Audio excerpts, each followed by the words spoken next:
So Fred Phelps, he beat your sister for trying to leave. Oh, he was very physically violent with all the kids and with his wife for years. He called it biblical discipline, but it was the worst kind of abuse. And did anybody think to call the police? Well, there was one event when I was in junior high school where the authorities there at the school had observed it, time and again, that one of the kids would come to school and wouldn't be able to suit up for gym or other evidence of physical abuse. And finally, after myself and my younger brother John had been beaten severely, they called the authorities, and a case was filed. But my father, through manipulation and literally, violation of the law, wouldn't allow us to work as we were supposed to with the court-appointed attorney that was assigned to John and I.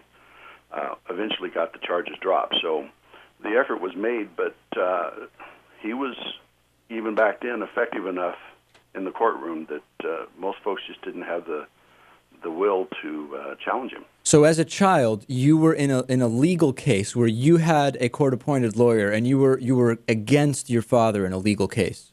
Right. Well, I mean, the state was filing the action. Right. We Yeah. were the victims. John and I were the victims. On your behalf, sure. Right. Let me remind our audience, we're speaking with Nate Phelps, the estranged son of Fred Phelps, of course, of Westboro Baptist Church fame. So where did you go when you left? Well, actually, I spent my first 3 nights sleeping in the bathroom of a gas station because I had absolutely gave no consideration to what it was going to look like. I just wanted to be gone from there. Right. And eventually ended up moving in with a friend and rented a room upstairs in their house for a time. And then from there got connected up with my brother Mark and moved forward from there. So was it easy to leave in the sense that, not emotionally, but in the physical sense, once you left, was there an effort to find you, to get you back, anything like that? Well, it wasn't as aggressive as it had been with my brother Mark, but there was some efforts over the years. Actually, my sister Margie, who's a year older than Shirley, right, had left at that time also, and so her and I spent time together and were working in the Kansas City area for a law office. And then some bad things happened with her, and she ended up going back home and has become a rabid spokesperson for that situation as well. Yeah, because this is the Margie that we see on TV with Shirley just a few weeks ago. Is that right? Yeah, and she's the one who actually tried the case or argued the case before the Supreme Court back in early May. Right. So she's deeply involved in that situation now. But at the time, like I said, she had left and was living on her own, and her and I were working together. So when she went back home, she started a campaign with my sister Shirley to draw me back there, arguing that our father wasn't violent anymore, that things were different, and convinced me to go back. So I was back there for another 10 months or so, only to discover that, while there wasn't physical violence anymore, there was plenty of emotional and psychological, control kind of behavior going on there that just wasn't tolerable for me. How long ago was that? Well, that was in 79, I think. So it was just a few years after I'd left. Right. And then I left in October, I think, of 1980 for good. So since then, I mean, what level of contact do you have with your family? Virtually none. There was the odd situation here and there. Like they flew out to. I had moved to California and was working with my brother Mark in the printing industry, and a group of them were coming out to Southern California for some trial lawyers convention, and got in touch with me and said they wanted to see me. And at that point, I was struggling a lot with the decisions that I had made and with the anxiety I had about the notion of God's anger and that kind of thing. So I basically just told them, if you want to see me, that's fine, but we're not going to talk about God or religion. And they agreed to that. So we spent a nice evening having dinner and then But that's probably about the only time I've seen or spent time with any of my siblings that are still there. So that's interesting, because the impression that I get in my audience has of Shirley, and we've interviewed her a couple of times, is that there is no turning off the God talk with her. But you're saying it is, in small doses, it was possible. Well, yes, and you got to remember now, we're going back to the early to mid '80s, Right. and you can't look at this campaign that started, in 1991. So we're talking almost 20 years now that this has been going on. Yeah. You can't look at this and not say that this thing has ramped up, and they're now involved in an end game because they truly believe. Shirley said this at on camera at Obama's inauguration.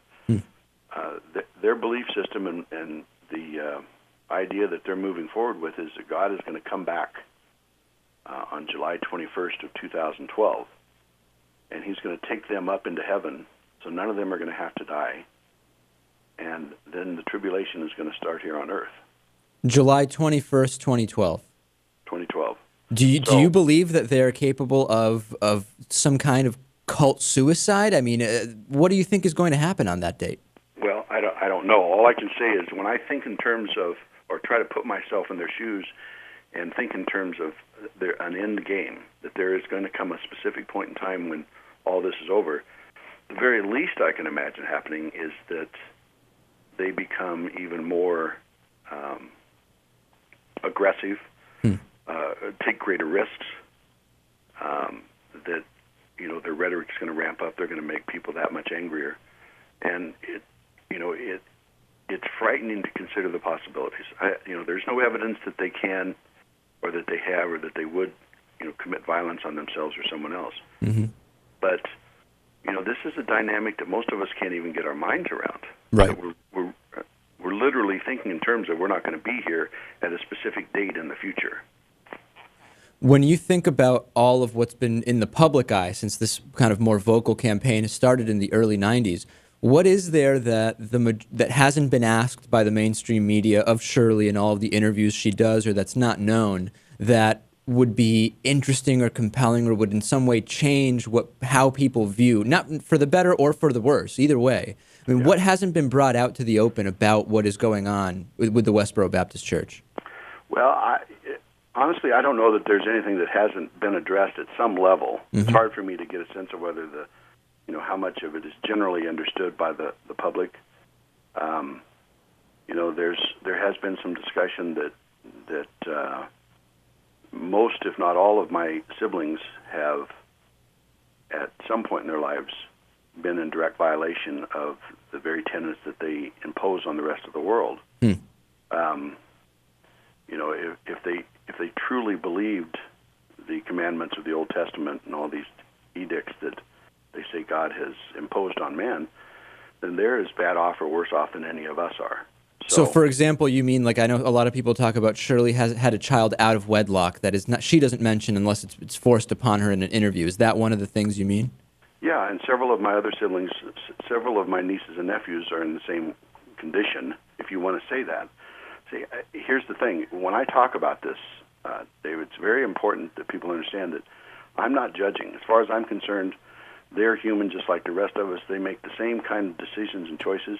And I'm, in a lot of instances, not even necessarily inclined to call them bad decisions. They're just human decisions. They're just not decisions that were right for you.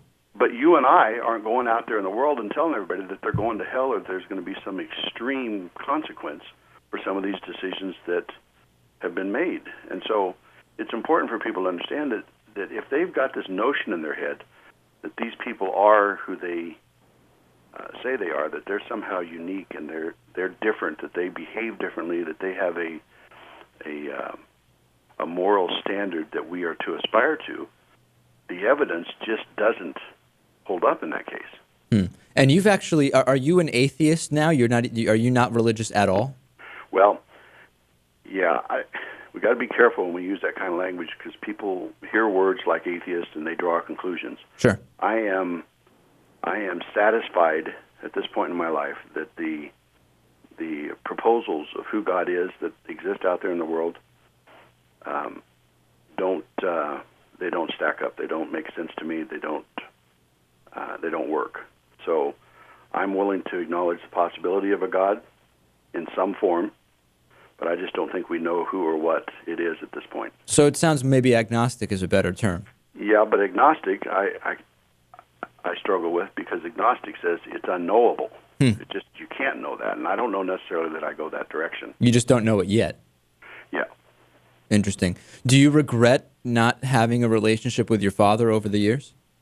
Absolutely. I mean, in a theoretical sense, I do. You know, and a lot of those problems came up and had to be dealt with when I became a father myself, and had those strong emotions. And people talk in terms of spirituality, and to me, that was a spiritual experience for me to be connected to my children like that. So yeah, that creates a lot of problems, a lot of conflicts. You know, why was it not so for us? And the bottom line is, at some point you have to let go of that. I tell people that I literally went through, when some people that I know over the years have described the mourning process of losing a loved one, I had to go through that as part of the process of letting go of my temporal family. Sure. We've been speaking with Nate Phelps, estranged son of Fred Phelps of the Westboro Baptist Church. Incredible insight. Thanks so much for joining us, especially on short notice.